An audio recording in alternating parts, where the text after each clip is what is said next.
Do you take any responsibility for that interest rate rise? Well, the Treasury themselves have disputed that outright at Senate estimates, as you know. And as the Reserve Bank Governor has also said, David, the Reserve Bank Governor himself has said that what has been driving their decision to take rates from 0.1%, let's recall, in the United Kingdom, they're up at 1%. They've gone up 90 basis points. In New Zealand, they've gone up 125 basis points.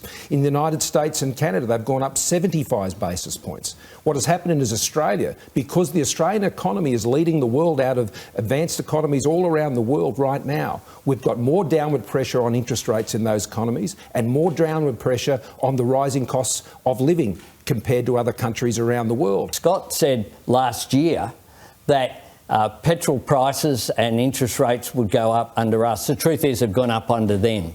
And the Reserve Bank have foreshadowed further increases this year. What we understand is that we need to address structural issues that address cost of living pressures Albanese, that is because of the pressure that will be on families right now. When it comes to fixing energy in this country is fixing transmission. Yes, and that puts up the price of electricity. No, it doesn't. It makes sure that renewables can go into the grid. They're 30% of the bill, Anthony. It makes sure 30% of the bill, and they recover it. They recover those costs from the consumer. There isn't an energy company or energy economist in the country who agrees with you. No, there are Frontier Economics is one, and even the Grattan Institute, I remember, actually made comments in favour of this as well. You put up the transmission costs when it comes to energy and climate. When it comes to energy and climate, you are all over the shop. Mr Morrison, have you seen any corruption on your side of politics in your time? And if so, what did you do about it? No, I haven't. Never? No wrongdoing? No. Never happened in the Liberal Party at all? I haven't seen that, no. Is that why you don't really feel there's a need for an independent commissioner against corruption federally? I do believe there's a need for an integrity commission.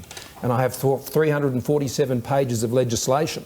And I have $60 million to support the establishment of such an integrity commission to deal with criminal behaviour that can occur. You can't have sports rorts and all of these scandals and nothing happens on this government's watch. And the reason why we don't have a National Integrity Commission is sitting behind the Prime Minister. But you've never drafted a private member's bill. You've never drafted a private member's bill, ever. Our legislation will have. You haven't allowed any debates on private members' bill. Yeah, I have, because previous people... So you can do legislation. You just haven't done one for this proposal you're so excited about. Previous governments, Scott, have allowed for parliamentary debate. We have got a plan, and I'll tell you what the plan is. It's a plan that you don't like, because what you want is that the Cabinet has to decide. There's nothing on it. Quick question to both of you. In a sentence, how do you define a woman, Mr Albanese? An adult female. An adult female? Yeah. Mr Morrison? Yes, I'm adult, a member of the female sex. Because there's been a degree of confusion around that issue, so good to get your clarity on that. Not confused at all. I don't think it's confusing. Well, that's good to hear. Okay, I think we're getting more questions around this. Excuse me, I think we're getting more questions between the two of you than our panel. No authority whatsoever. This is a very important point. I'm sorry. This is a very important point. No, Mr Morrison, Mr Albanese, that's enough. We do need to move on. Depends upon Commonwealth funding. Here, you could not have had any influence over the CLP government in the Territory when they flogged off the Port of Darwin to China. Can you please? You both agreed to the rules for this evening. The Labor Party actually had in place previously. Has a question, and we will move on to Chris's question. Labor have no plan. They are unknown and a risk. A small target is always a big risk. And I think over the course of this campaign, as they've put forward what they've been talking about, Australians have been seeing and asking the question, are they really up to this? And is Mr Albanese really up to this?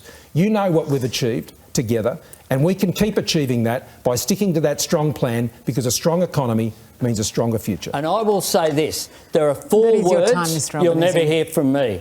That's not my job.